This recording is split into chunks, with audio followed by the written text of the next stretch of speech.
I guess ये बहुत ही narrow thinking है।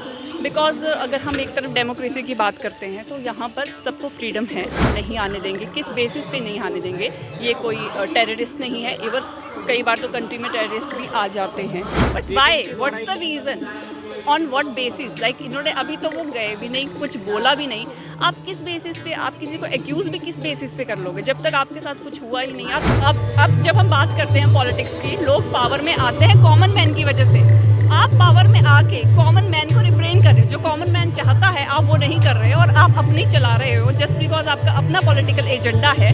और हम एक ही कम्युनिटी में रहते हैं, उससे क्या प्रॉब्लम है? हिंदू मुस्लिम्स में ऐसा कोई सेपरेशन नहीं है। वो साफ बोलते हैं उनका अपना कोई बेस्ट फ्रेंड है, दैट इज़ मुस्लिम, जिन्होंने उनकी हेल्प की थी। तो ये ओमिका ठाकुर। कहाँ से? Basically I am from Himachal, but currently I am staying in Hyderabad. आज आप कथा सुनने के लिए आई हैं, क्या कहें? मुझे तो मैं तो हनुमान जी की मैं तो उनको अपना बाबा मानती हूँ। And I have a very strong emotional connect with Hanuman ji, और ये भी बहुत बड़े डिवोटी हैं हनुमान जी के। So I am connected to him also, like emotionally, और यू कैन से स्पिरिचुअली और रिलीजियसली, वट क्या एवर करती हैं आप? That I am doing. Currently I am in a research institute working in the field of agriculture. अभी देखा जा रहा है, अगली कथा पटना में है 13 तारीख से। आप भी न्यूज़ देख रही होंगी, लगातार विरोध किया जा रहा है वहाँ की जो सरकार है, उनके मंत्रियों के द्वारा। यहाँ कथा नहीं की जाएगी, उनको घेराव किया जाएगा, एयरपोर्ट का गिरफ्तार करवाया जाएगा। इसको लेकर आप क्या कहेंगे? आई गेस ये बहुत ही नैरो थिंकिंग है। बिकॉज अगर हम एक तरफ डेमोक्रेसी की बात करते हैं तो यहाँ पर सबको फ्रीडम है अपने तरीके से चीज़ें एक्सप्रेस करने का। अगर वो फ्री हैं खुद को एक्सप्रेस करने के लिए, तो we are equally free, other people है ऑल्सो इक्वली फ्री, राइट? वो उनका अपना तरीका अलग हो सकता है, मगर ये कोई ऐसे कोई कंडीशन तो नहीं है कि सबको एक जैसा सोचना है या एक जैसा बोलना है, राइट? तो उस केस में वो जो इतना प्रोटेस्ट कर रहे हैं कि यहाँ ना आए, या it seems more personal, you know. मैं तो यही बोलूँगी, बहुत ही नैरो थिंकिंग है उनकी, और थोड़ा उनको ओपन माइंड होकर सोचना चाहिए। बिकॉज आई गेस आजकल के टाइम पे दिस इज़ द नीड कि लोग थोड़ा सा अपनी मेंटालिटी को ब्रॉड करें, और अगर वो पढ़े लिखे हैं तो वो दिखाएं, इसका प्रूफ दें।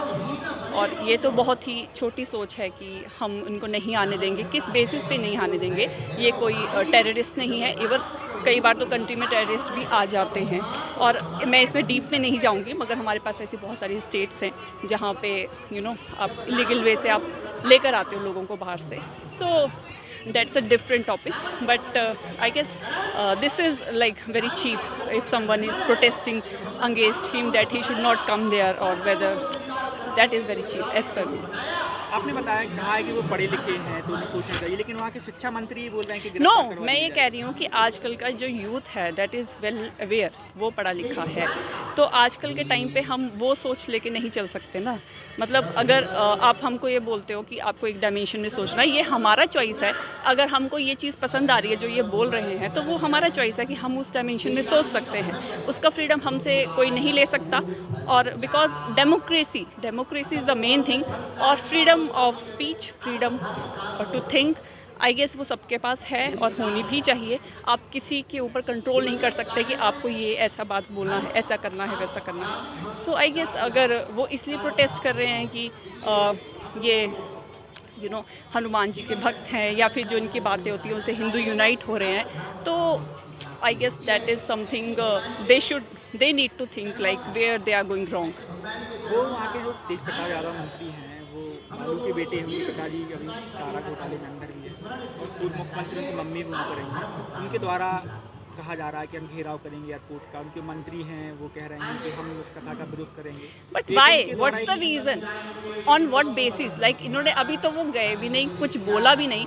आप किस बेसिस पे, आप किसी को एक्यूज़ भी किस बेसिस पे कर लोगे जब तक आपके साथ कुछ हुआ ही नहीं? आप किस बेसिस पे किसी को बोलोगे? रीज़न क्या है कि आप ऐसे किसी को भी धमका दोगे just because you are sitting at a powerful position? तो you have the right to say anything to anyone. That is not right, I guess, and that is not acceptable.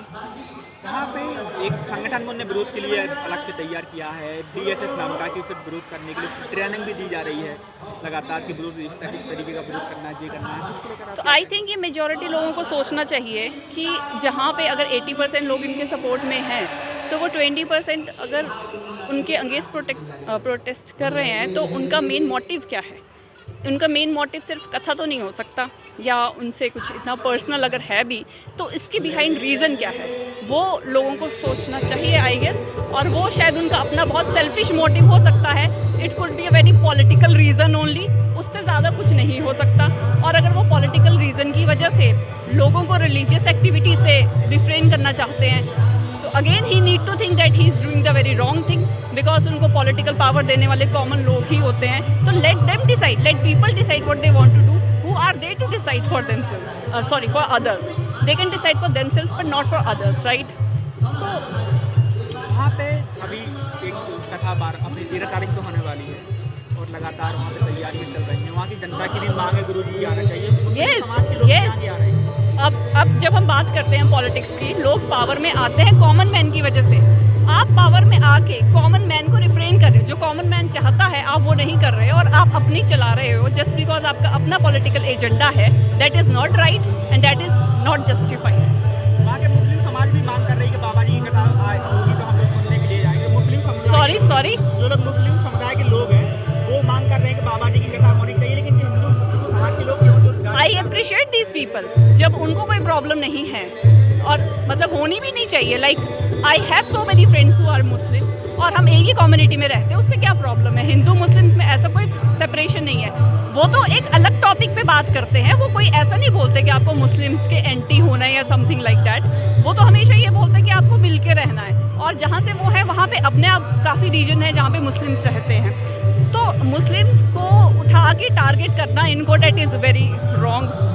And अगर उनको भी कोई प्रॉब्लम नहीं है, किसी को भी प्रॉब्लम नहीं है, तो मुझे नहीं लगता कि उन लोगों को अपना ऑब्जेक्शन शो करना चाहिए ये बोल के कि हम अरेस्ट करवा लेंगे। On what basis? लोगों का कहना है कि महाराज जी अपनी कथाओं के माध्यम से हिंदू मुस्लिम को लड़ाने की बात करते हैं। आप भी कथा कई बार आपने सुनी, कई जगह वो कभी मुझे नहीं पता, पर जो मैंने सुना है वो ये बोलते हैं कि आपको किसी के अगेंस्ट कुछ नहीं बोलना है। जब वो अपनी स्टेटमेंट खुद दे रहे हैं कि आपको किसी के अगेंस्ट नहीं बोलना है, तो वो लड़वाने की बात कहाँ कर रहे हैं? सो वो तो कॉमन सेंस है ना कि आप उसको किस तरह से देखना चाहते हो, दैट डिपेंड्स ऑन यू। पर वो साफ बोलते हैं उनका अपना कोई बेस्ट फ्रेंड है दैट इज़ मुस्लिम, जिन्होंने उनकी हेल्प की थी। तो ये तो बहुत ही बेतुकी और सेंसलेस बात है कि वो हिंदू मुस्लिम के ऊपर ऐसे टारगेट करें, सेपरेशन करें। नो, उनका मोटिव कुछ और है। अगर वो लोगों में रिलीजियस लाइक फीलिंग्स और स्पिरिचुअलिज्म जगाना चाहते हैं तो मुझे नहीं लगता कि उसमें कुछ गलत है और उस चीज़ के लिए इनको अरेस्ट करना चाहिए। क्या कहेंगी सनातन लड़कियों के लिए, क्या अपील करना चाहेंगे? सनातन लड़कियों के लिए what I should feel, I guess Sanatan ये तो ऐसी बात है जो मतलब we can not express this in word, this is about feelings, right. और इसमें तो आपके पास ऐसे ऐसे लीडर्स हैं हमारे धर्म में, जैसे अगर हम माता सीता की बात करते हैं तो आप माँ पार्वती की, माँ दुर्गा की बात कर सकते हैं। हमारे धर्म में होता है जहाँ पे देवियों की पूजा होती है एंड उनको हम वर्शिप करते हैं। तो आई गेस ये जो चीज़ें हैं दे आर, इनको आप वर्ड्स में तो नहीं रिस्ट्रिक्ट कर सकते। These are beyond the words, these are the feelings actually.